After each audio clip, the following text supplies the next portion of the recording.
ब्रेकनंतर आपलं पुन्हा एकदा स्वागत। पुढची बातमी पाहूया। डॉक्टर बाबासाहेब आंबेडकर मराठवाडा विद्यापीठाचा पीएचडी विभाग ढिसाळ कामांमुळे कायम चर्चेत राहतो। बोगस पदव्या जोडून पीएचडीला प्रवेश घेतल्याचे पुरावे असूनही विभागाने कोणतीच कारवाई केली नाही आणि त्यामुळे न्यूज 18 लोकमतने हा गंभीर मुद्दा हाती घेतलाय। पाहूयात। गोरगरीब विद्यार्थ्यांचा उच्च शिक्षणाचं केंद्र अशी डॉक्टर बाबासाहेब आंबेडकर मराठवाडा विद्यापीठाची ओळख आहे। मात्र आता चुकीच्या कारभारामुळे विद्यापीठ प्रकाशझोतात आलंय। विद्यापीठाच्या पीएचडी विभागात कोहिनूर शिक्षण संस्थेच्या सचिव आणि सहाय्यक सचिवांनी एमफिलची बोगस पदवी देऊन प्रवेश घेतलाय। कोहिनूर शिक्षण संस्थेचे सहसचिव आणि सचिव यांनी काय केलं, डॉक्टर डी.वाय. पाटील विद्यापीठाच्या एमफिल डिग्र्या दिल्या त्या 21च्या पीएचडी प्रक्रियेमध्ये। आणि त्या प्रक्रियेमध्ये ह्या दोघांनी जे हे दिलं एमफिलच्या डिग्र्या आणि मार्कशीट या बनावट असल्याचा मला संशय आला। मग त्या अनुषंगाने मी विद्यापीठाला 7/2/2025 रोजी पहिली तक्रार केली। कोहिनूर शिक्षण संस्थेच्या सचिव अस्मा इंद्रिस खान यांनी इंग्रजी विभागात पीएचडीला प्रवेश घेतला। त्यांनी पीएचडी पात्रता परीक्षा पेट न देता एमफिलची पदवी देऊन पात्रता घेतली। अस्मा यांनी एमफिल इंग्रजीची पदवी डी.वाय. पाटील विद्यापीठात केल्याची डिग्री आणि मार्क मेमो लावला।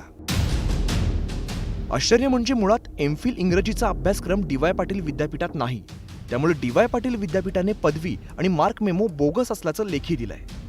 तरीही डॉक्टर बाबासाहेब आंबेडकर मराठवाडा विद्यापीठानं अस्मा खान यांच्यावरती कारवाई न करता पीएचडी पूर्ण करण्यासाठी कमिटी स्थापन करून दिली। याच संस्थेचे सहाय्यक सचिव मकसूद खान यांनीही डी.वाय. पाटील विद्यापीठाची हिंदी विषयातील लावलेली पदवी आणि मार्क मेमो बोगस असल्याचं डी.वाय. पाटील विद्यापीठानं लेखी दिलंय। अस्मा खान आणि मकसूद खान यांच्या विरोधात पुणे पोलिसात तक्रारही केली। सर्वात महत्त्वाची बाब काय, अशा बनावट डिग्र्या जे की डी.वाय. पाटील विद्यापीठ म्हणतं की आमच्याकडे असले कुठलेही अभ्यासक्रम एमपीचे अभ्यासक्रमच नाहीये आणि त्यांनी तत्परतेने तिथल्या पोलीस स्टेशनलाही संपर्क केला आणि हे तिथे सांगितलं त्यांनी, परंतु त्या उपरही आपल्या विद्यापीठ आज रोजी तरी कुठलीही कारवाई करताना दिसून येत नाही। डॉक्टर बाबासाहेब आंबेडकर मराठवाडा विद्यापीठाच्या पीएचडी विभागाला अस्मा खान आणि मकसूद खान यांच्या पदवी बोगस असल्याची पुराव्यासहित तक्रार करण्यात आली। या प्रकरणी न्यूज 18 लोकमतची टीम कुलगुरू डॉक्टर वाल्मिक सरोदे यांच्याकडे गेली। सरोदे यांनी टीमला केबिनमध्ये बसवलं आणि ते अँटी चेंबरच्या वॉशरूमला गेले। नंतर त्यांनी सेवकांच्या मार्फत त्यांचा मोबाईल आणि चष्मा मागवून घेतला आणि मागच्या दाराने पळून गेले। बोगस एमफिलची पदवी देऊन पीएचडीला पात्रता घेतली आणि पीएचडी सुरू केली। याविषयी बोलण्यासाठी मी कुलगुरू या ठिकाणी बसतात त्या ठिकाणी त्यांना भेटायला आलो। मात्र मी इथं आल्यानंतर ते अँटी चेंबरमध्ये जाऊन 5 मिनिटात येतो म्हटले आणि ते तिथून पळून गेले, निघून गेले। आता कुलगुरू नेमकं काय म्हणतात तिकडे जाऊन मी बघतो आणि याविषयी का विद्यापीठ टाळतंय हे सुद्धा प्रश्न विचारल्याशिवाय मी सुद्धा मागे थांबणार नाही। कुलगुरूनंतर न्यूज 18 लोकमतची टीम कुलगुरू डॉक्टर विजय फुलारी यांची प्रतिक्रिया घेण्यासाठी पोहोचली। त्यावेळी कुलगुरू डॉक्टर फुलारींनी दाढेचा त्रास होत असल्याचं सांगितलं आणि ते घाईघाईत निघून गेले। एमफिलची बोगस पदवी देऊन पीएचडी पात्रता धारण केली या प्रकरणी मी भेट घेण्यासाठी या विद्यापीठाचे कुलगुरू डॉक्टर विजय फुलारी यांना बाकायदा भेट घेण्यासाठी मी मेसेज पाठवला। त्यांनी मला 5 मिनिटं थांबायला सांगितलं आणि त्यानंतर ते निघून गेले। निघून जाताना त्यांना विचारलं असता ते मला राजभवनाची मीटिंग अचानक आली म्हणून ते निघून गेले। या प्रकरणामध्ये कुलगुरू आणि कुलगुरू हे दोघंही तोंड उघडायला तयार नाहीत।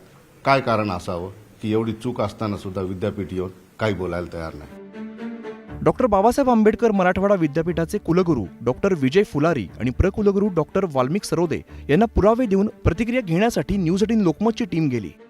मात्र या जबाबदार अधिकाऱ्यांनी न्यूज 18 लोकमतच्या प्रश्नांना उत्तर देण्याऐवजी काढता पाय घेतला। त्यामुळे काही सवाल उपस्थित होत आहेत। अस्मा खान आणि मकसूद खान यांच्या पदव्यांची शहानिशा का केली नाही? अस्मा खान आणि मकसूद खान यांच्या बोगस पदवीचे लिखित पुरावे असून सुद्धा कारवाई का केली नाही? डी.वाय. पाटील विद्यापीठाने पोलिसात तक्रार केलेली असताना विद्यापीठ या दोघांना का वाचवत आहे? न्यूज 18 लोकमतच्या प्रश्नांना तोंड देण्याची हिंमत कुलगुरू आणि कुलगुरू यांच्यात का नाही? न्यूज 18 लोकमतने याआधीही गाईड विद्यार्थ्यांच्या पैशांसाठी मानसिक छळ करत असल्याचा पुराव्यासहित जगासमोर आणलं होतं। आता बोगस पदवी प्रकरणातही न्यूज 18 लोकमत पाठपुरावा करत राहील। या प्रकरणी कुलगुरू आणि कुलगुरू किती दिवस बोलत नाहीत हेच आता पाहायचं आहे।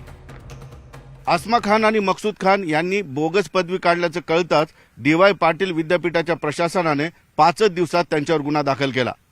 मात्र गेल्या 2 महिन्यांपासून या दोघांच्या विरोधात पुराव्यासहित सगळी कागदपत्र असताना डॉक्टर बाबासाहेब आंबेडकर विद्यापीठाचे कुलगुरू आणि प्रकुलगुरू कारवाई करताना दिसत नाहीत. न्यूज 18 लोकमतनी काही प्रश्न आणि काही पुरावे घेऊन कुलगुरू आणि प्रकुलगुरू यांना भेटण्याचा प्रयत्न केला, मात्र दोघांनीही काढता पाय घेतला. न्यूज 18 लोकमत या प्रकरणी पाठलाग करत राहील आणि यातील सत्य बाहेर काढेल. सुधीर जाधवसह सिद्धार्थ गोदाम, न्यूज 18 लोकमत, छत्रपती संभाजीनगर.